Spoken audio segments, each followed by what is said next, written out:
Welcome to SmartX. So today we are going to learn binomial theorem. तो पहले हम समझेंगे फैक्टोरियल क्या होता है। ये सबसे बेसिक है बाइनोमियल थ्योरम को समझने के लिए। तो फैक्टोरियल किसी भी नंबर n का, लेट से कोई पॉजिटिव इंटीजर है n, उसका फैक्टोरियल क्या होगा। हम मल्टीप्लाई करेंगे n को n-1 से, फिर n-2 से, कहाँ तक, 1 तक। सो ये होता है n का फैक्टोरियल। अब यहाँ पे 1 तक करेंगे हम। अगर 0 का फैक्टोरियल निकालना होगा हमें तो वो होता है 1, और नेगेटिव नंबर्स के लिए ये नहीं होता। ये 0 का फैक्टोरियल 1 ये स्पेशल केस है, इसको मैथमेटिकली भी निकाल सकते हैं, पर इसको याद कर लीजिए बस ऐसे ही। 5 का फैक्टोरियल क्या होगा, इसी तरह 5 को 1 तक मल्टीप्लाई करेंगे, दैट विल कम आउट 120। सो ये होता है फैक्टोरियल किसी भी पॉजिटिव इंटीजर का। अब हम देखेंगे NCR, ये जो टर्म है बाइनोमियल थ्योरम पे काफ़ी यूज़ होती है। इसको हम PNC में पढ़ते हैं, परम्यूटेशन एंड कॉम्बिनेशन में। ये बेसिकली कॉम्बिनेशन होता है R थिंग्स का आउट ऑफ N। इसको यहाँ पे ज़्यादा डीप में समझने की ज़रूरत नहीं है, उसको PNC में समझ सकते हैं। हम यहाँ पर बस ये देखेंगे कि NCR की वैल्यू क्या होती है, NCR किसके इक्वल होता है। यहाँ पे जो R है, जो इसकी वैल्यू 0 से N तक हो सकती है। R की वैल्यू 0 भी हो सकती है और N से ऊपर नहीं जाएगी, N तक रहेगी या N से कम। So NCR will be equal to N factorial upon N-R का फैक्टोरियल इंटू R फैक्टोरियल। ये कैसे आया, इसको PNC में समझ सकते हैं। जैसे 7C2 का फैक्टर कॉम्बिनेशन है, तो ये 7 factorial upon 2 factorial into 5 factorial आएगा। इसकी वैल्यू कैसे निकालेंगे, 7 इंटू 6 इंटू 5 फैक्टोरियल हो जाएगा ये। क्योंकि नीचे 5 फैक्टोरियल है, उससे कट जाएगा, that will come out 21। 7C2 equal to 21। So ये थी बेसिक चीज़ बाइनोमियल थ्योरम को समझने के लिए। ये हमें पहले पता होना चाहिए, उसके बाद ही बाइनोमियल थ्योरम को समझेंगे। अब उससे पहले हम समझेंगे बाइनोमियल एक्सप्रेशन क्या होती है। बाइनोमियल एक्सप्रेशन का मतलब है कोई भी एक्सप्रेशन है जिसमें दो टर्म्स इन्वॉल्व हैं। दो टर्म्स, जैसे इसमें a और x दो टर्म्स हैं, प्लस माइनस कुछ भी हो, a² + 1/x², ये भी दो टर्म्स हैं इसमें भी। सो ये क्या है, ये एक बाइनोमियल एक्सप्रेशन का एग्जांपल है ये दोनों। अब इसके बाद हम समझेंगे बाइनोमियल एक्सपेंशन क्या होती है। बाइनोमियल एक्सपेंशन, तो बाइनोमियल एक्सपेंशन का मतलब बस इतना है कि बाइनोमियल एक्सप्रेशन जो होती है इसी को एक्सपेंड कर देना।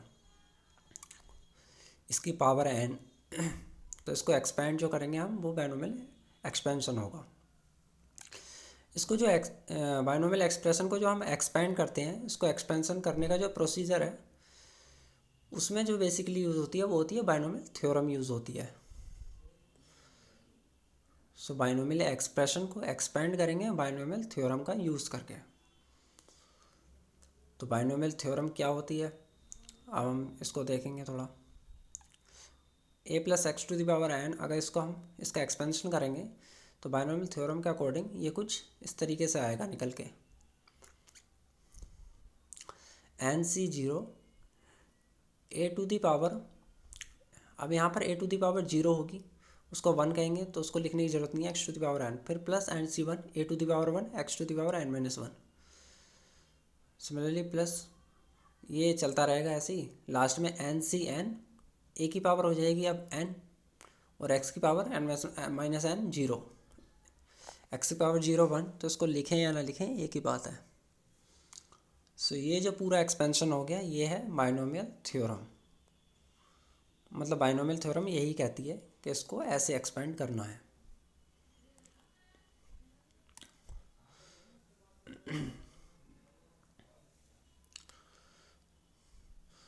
So this binomial expansion is done by binomial theorem. अब हम देखेंगे कि ये जो बाइनोमियल थ्योरम ने जो एक्सपेंशन दिया है, मैथमेटिक्स में ये चीज़ कैसे आती है, मतलब ये एक्सपेंशन कैसे होगा। So basically this expansion going goes like this, nc0 x to the power n plus nc1 a to the power 1 x to the power n minus 1, और last term ncn a to the power n x to the power 0 को लिखने की ज़रूरत नहीं है because that's equal to 1। अब इसका proof कहाँ है, ये कैसे प्रूव होगा, ये इसको हम प्रूव करेंगे मैथमेटिकल इंडक्शन की हेल्प से। मैथमेटिकल इंडक्शन बेसिकली एक मैथमेटिक्स का मेथड है जिसमें हम किसी भी इक्वेशन को, जो एक्सप्रेशन है उसको प्रूव कर सकते हैं। इसमें स्टेप 1 क्या होगा, n की वैल्यू हम 1 पुट करेंगे, दोनों साइड इक्वल आ जाएंगी। Step 2 put n is equal to k, और हम एज्यूम करेंगे कि ये जो एक्सप्रेशन है ये n is equal to k के लिए ट्रू है, ऐसा हम एज्यूम कर रहे हैं। तो अगर ये चीज़ ट्रू है n is equal to k के लिए, सो ये n is equal to k plus 1 के लिए भी ट्रू ही होगी, क्योंकि k हो या k प्लस 1 एक ही बात है।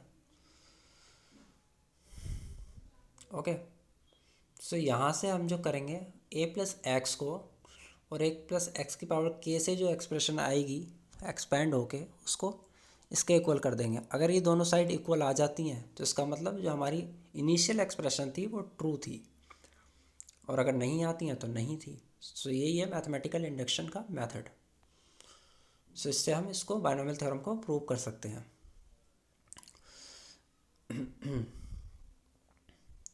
अब एक इम्पोर्टेंट फॉर्मूला है बायनोमियल थ्योरम में जो पूरे चैप्टर में काफ़ी बार यूज़ होता है, NCR plus NCR minus 1 equal to n plus 1 CR। ये बहुत इंपॉर्टेंट फार्मूला है, इसको स्टार मार्क कर देते हैं। ये फार्मूला आपको याद रखना है पूरे चैप्टर में, ये बहुत बार यूज़ होने वाला है। इसको हम प्रूव भी कर सकते हैं काफ़ी आसानी से। इसको प्रूव करने के लिए कुछ नहीं, बस इन टर्म्स को एक्सपेंड कर देंगे LHS को, और वो RHS के इक्वल आ जाएंगी अपने आप। Sorry, this is n minus r minus 1 का फैक्टोरियल इंटू r माइनस 1 का factorial, that should be equal to, it should be equal to जो n plus 1 factorial upon n plus 1 minus r factorial into r factorial. So हम LHS को solve करेंगे और इसको RHS के equal prove करने की कोशिश करेंगे। सो हम इसको एज इट इज़ लिख लेंगे। इसको बेसिकली हम r इंटू आर माइनस 1 लिखेंगे, क्योंकि सेकेंड टर्म में r माइनस 1 फैक्टोरियल है, वो कम है, तो इसलिए इसको भी, ताकि कॉमन आ जाए। अब n फैक्टोरियल अपॉन, इसमें फर्स्ट टर्म में n माइनस r है तो इसमें n माइनस आर प्लस 1 ऐसे लिखेंगे, n माइनस आर का फैक्टोरियल, ताकि कॉमन आ जाए, इसको ऐसे लिखेंगे।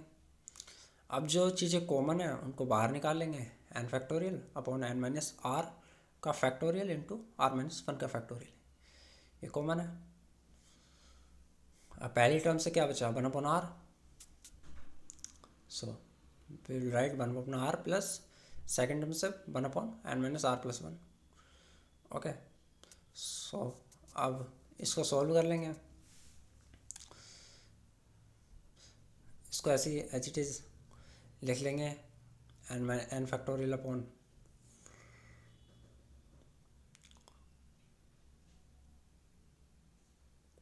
n minus r factorial into r minus 1 factorial. उसको सॉल्व कर लेंगे, LCM n minus r plus 1 into r, ऊपर आ जाएगा r plus n minus r plus 1, r plus minus cut जाएगा, ऊपर n प्लस 1 बचा। सो ऊपर का जो n प्लस 1 है नीचे क्या आ जाएगा, r into n minus r plus 1। अब हम ध्यान से देखें तो ऊपर की जो टर्म है n factorial into n plus 1, सो ये बेसिकली बन जाएगा n प्लस 1 का फैक्टोरियल अपॉन नीचे जो है, नीचे जो दो टर्म है r into r minus 1 factorial, तो ये बेसिकली बन जाएगा r फैक्टोरियल, राइट। और जो दूसरी टर्म बची n minus r plus 1 into n minus r का फैक्टोरियल, ये बन जाएगा n minus r plus 1 basically का फैक्टोरियल। अब ये जो चीज़ आ गई यही थी हमारी RHS। तो ये यहाँ से प्रूव हो जाता है कि NCR plus NCR minus one will be equal to N+1/CR। अब ये क्वेश्चन है एक, इसको करेंगे। सो इसको बाइनोमियल थ्योरम से एक्सपेंड करेंगे तो क्या हो जाएगा 7C0/1/x⁴, बिकॉज x⁴ हो जाएगी तो वो 1 है, plus 7C1 into 1/x⁴।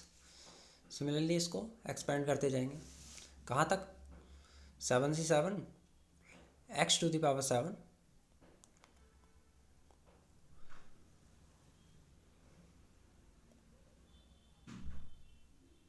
x⁴ आएगा बेसिकली यहाँ पे, एंड 1/x क्या हो जाएगा 0। अब इसको हम कर सकते हैं आगे सोल्व, आगे कैलकुलेशन है उसको कर लेना। हम कुछ प्रॉपर्टीज़ देख लेते हैं बाइनोमियल थ्योरम में।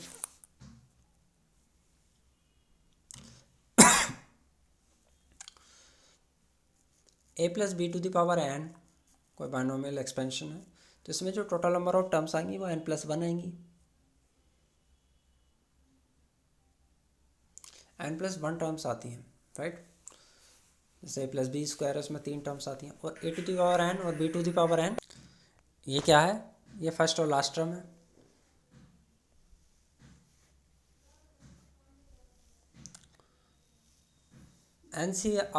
x=nc/y अगर है तो x=y होगा या फिर x+y=n होगा। सो हमारी जो फर्स्ट प्रॉपर्टी है वो इसी से आती है, that is NCR will equal to NC(n−r). Why, because n⁴ upon n−r⁴ into r⁴ दोनों टर्म इसी के इक्वल आएंगी, तो इसलिए ये दोनों इक्वल है। हम नीचे इनके सम भी करें, जैसे x+y का सम इक्वल टू n है तो r+n−r का सम भी n के इक्वल आएगा। सेकंड प्रॉपर्टी हमारी है बाइनोमियल थ्योरम में, जो कि अपन a+x⁴n में जो r+1th टर्म होती है उसको कहते हैं TR+1। यह है r+1th टर्म, मीन्स अगर r की वैल्यू 3 है तो 4th टर्म क्या होगी, r की वैल्यू 3 है तो 4th टर्म क्या होगी, NCR an−r इंटू x⁴r। ये है TR+1 मीन्स r+1th टर्म। इसको ऐसे एक्सपेंड करेंगे। सो मतलब ये पूरी एक्सपेंशन में कोई भी एक स्पेसिफिक टर्म अगर हमें निकालनी है तो उसको इस फॉर्मूले से निकालेंगे। इसमें a⁴n−r भी कर सकते हैं या a⁴r, इनको आगे पीछे कर सकते हैं। क्यों, क्योंकि यही चीज़ हमारी थर्ड प्रॉपर्टी की तरफ भी इशारा कर रही है, क्योंकि स्टार्टिंग से जो टर्म है वो लास्ट से जो टर्म आएगी वो दोनों इक्वल आएंगी। मीन्स स्टार्टिंग से हम किसी नंबर पर टर्म निकालते हैं, जैसे हमारी फर्स्ट प्रॉपर्टी थी NCR/NCn−r इक्वल होते हैं। क्यों, क्योंकि जो टर्म पूरी एक्सपेंशन में स्टार्टिंग से और एंडिंग से ये दोनों इक्वी डिस्टेंस होती हैं। मीन्स अगर स्टार्टिंग से 5th टर्म हम ढूंढ रहे हैं तो लास्ट से जो 5th टर्म मिलेगी that will be equal to that, both will be equal.